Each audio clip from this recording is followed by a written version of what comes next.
The following video is one in a series on spiritual resilience training, a non-religious view of personal values and their dynamics with others. The contents reflect a variety of principles and practices of systems theory and relational counseling for team building and family resilience. Although the series is intended to support Army Corps values, each video also encourages the viewer to reflect on their current prominent values in specific situations and to consider what values may be more appropriate to means and results that are honorable and helpful with others. Chaplain Dillard initiates creating and posting these videos.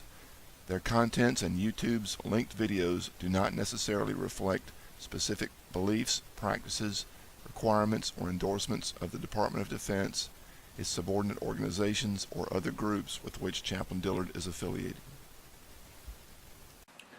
Welcome back. If you saw the previous video, you know that I said that was the conclusion of the introduction, and we jumped this week right into looking at some specific generations. We're going to do a second part of the introduction just so that first part wasn't so long. I think it may be helpful to look at each of the generations under some specific categories: family, status, work, and some other things, money, and compare those across the board so that you get a fuller general overview of the generations and how they compare before we start drilling down into each. Again, we can't box people into a generational type and say because they're a millennial they are just like this, ABC through XYZ. But there are national and world events that happen during an individual's formative social years that do shape them.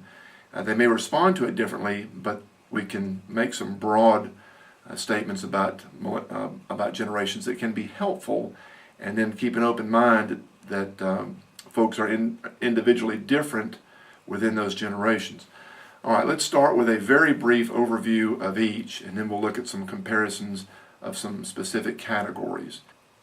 You may remember that the silent or the greatest generation was when multiple hardships said we have to work together, because their bottom line up front was they were moving from hard times to eventual prosperity. The baby boomers, on the other hand, when unusual prosperity said to them, you can do anything, because they were moving through the radical 70s to the yuppie 80s. Generation X, the state of flux, said to them, you have to take care of yourself, because they were moving from the greatest generation to take care of yourself. I know that's not terribly original. The millennials, the world said to them, do something. They moved from a secure nation to a focus on a tenuous world. And the revolutionaries are those when individualized culture says think again, because they are moving from defined realities to loosing realities. Again, that is a very brief synopsis. Not everybody in those individual generations falls into those specific categories, but those are some general statements. I encourage you to look back at the previous video as to why I came to those conclusions, and to reference the specific sources of analysis from which I gained some of those understandings. And they're scholarly sources, so if you want to drill down into how they got there or came to their conclusions, I think that'll be worth your time. Well, let's go ahead and look at 7 or 8 different categories, different topics, and compare each of these and see if we can come to some helpful conclusions about some applications on our work teams. First, just kind of a summary statement. The silent generation can generally be described as loyal. The baby boomers generally are optimistic. Gen X folks are skeptical, and rightly so.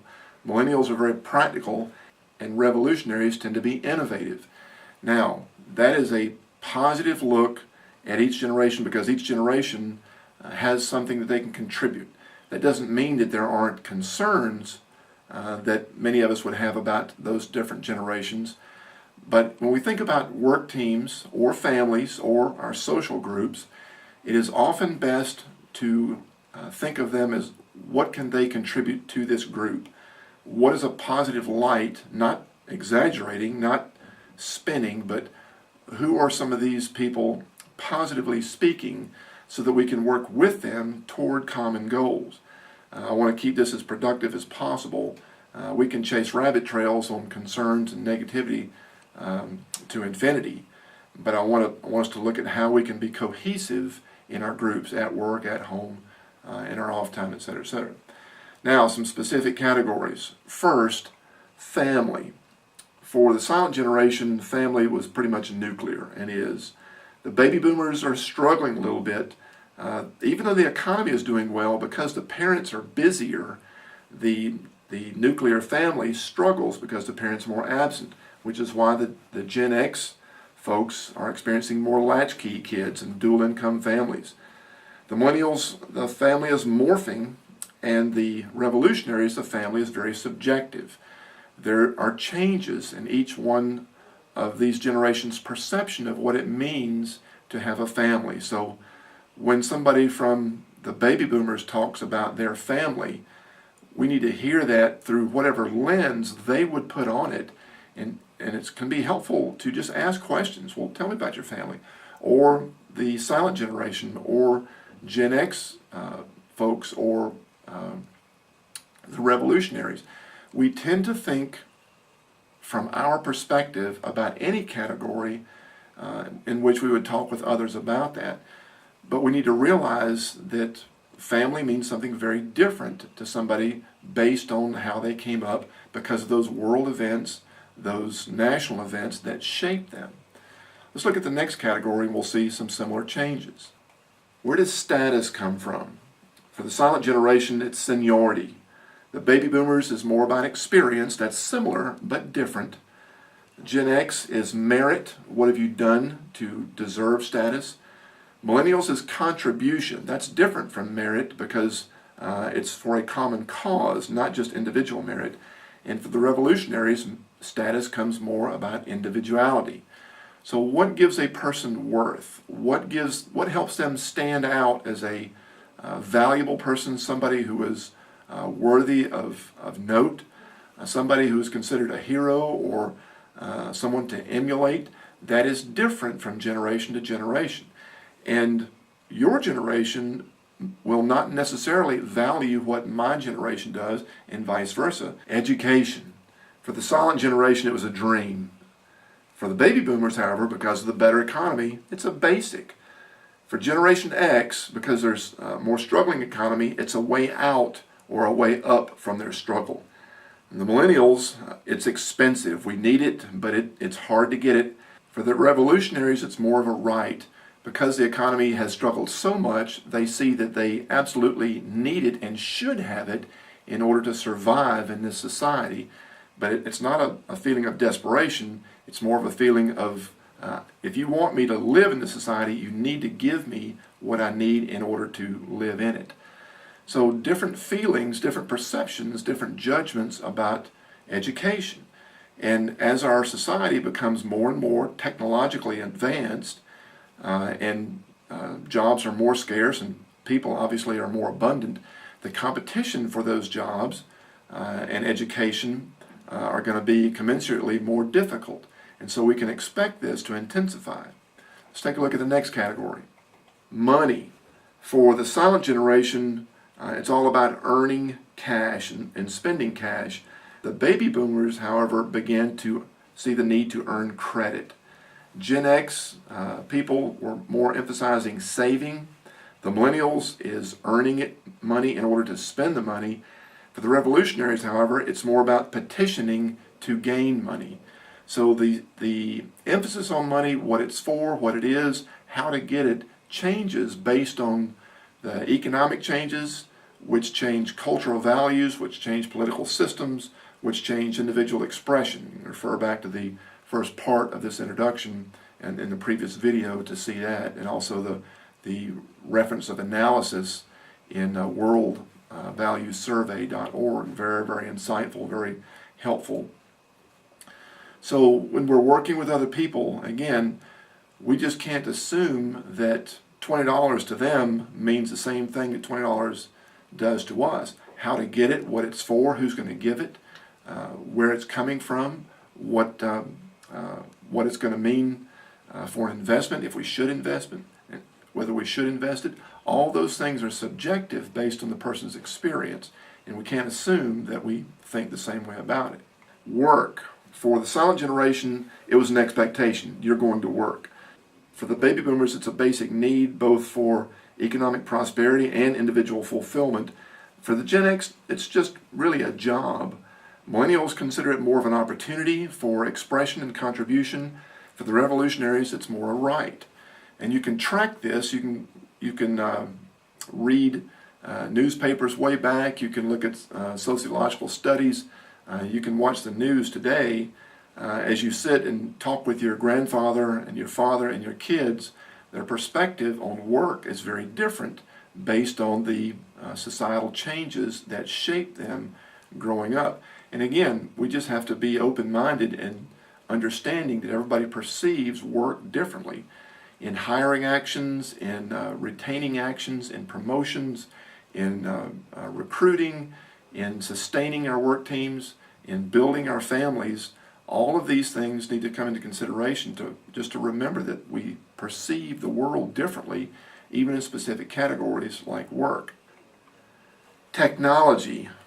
The silent generation used it as needed, the baby boomers as they were able, but starting with Generation X, they begin to expect it. The millennials, it's so ubiquitous, it's invisible, but with the revolutionaries, it's essential because it is so ubiquitous. If you're going to survive in the current generation, you've got to be tied to the internet. Smartphones, smart technology. Very few people read hard copies of books anymore. It's right there off your phone or your tablet, even in glasses, and some types of, some companies are making it read the internet through your glasses. Smart watches, it's amazing. Even smart houses are coming on the rise. And by the time this video is old, even this information will be dated. So the use of technology, and to understand that we perceive it differently, just because we are very accustomed to sending emails doesn't mean someone of a different generation will be as prone to read it as we are to send it.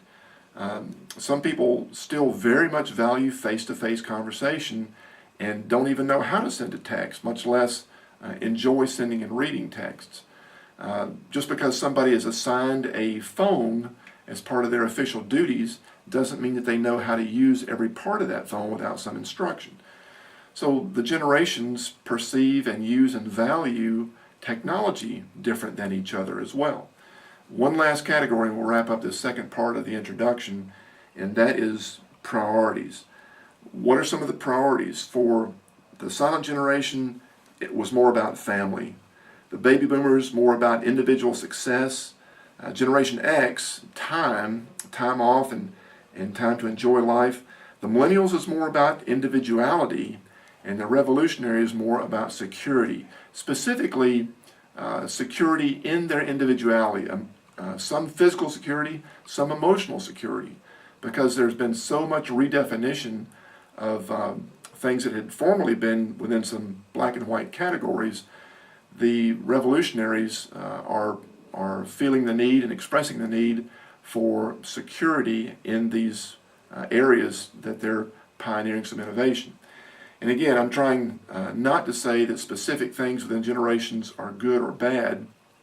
The purpose of this video is not for me to express my thoughts, but to help us to think and to realize that we all work on multi-generational teams. We live in multi-generational families.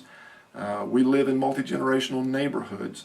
And if we want to really build helpful relationships with each other, we have to remember that we perceive the world differently than other generations. We perceive our families differently. We perceive the purpose of work differently. Decades ago, a person could have worked in the same job for 40 years, and that was the norm. Now the norm is to change jobs a half a dozen times in just a few decades, and there's no resentment, it's not abandonment, it's not unloyal, it's just the norm of individual self-discovery and expression. At least that's the perception of more of the current generations in their pursuit of individual satisfaction. So we have to understand each other, and the more we try to push people into our way of thinking, the more poorly those relationships are going to go. So now I think we're done with our introduction. We'll start next time by looking at some more details of the silent or the greatest generation and try to understand individuals on our teams better.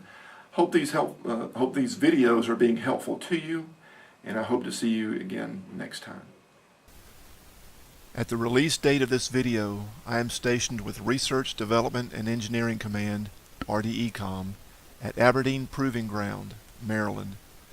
Because the majority of our personnel are in this area, I spend most of my time here. I do, however, travel to our distant units based on command priorities and budget. I place these videos on YouTube for broad visibility to Army personnel and their families, but I hope the videos will be helpful to others too. If you are assigned to RDECOM and want to request specific topics by video, training on site or by VTC, or confidential counseling on site or by secure webcam, you can contact me at jeffrey.d.dillard.mil@mail.mil.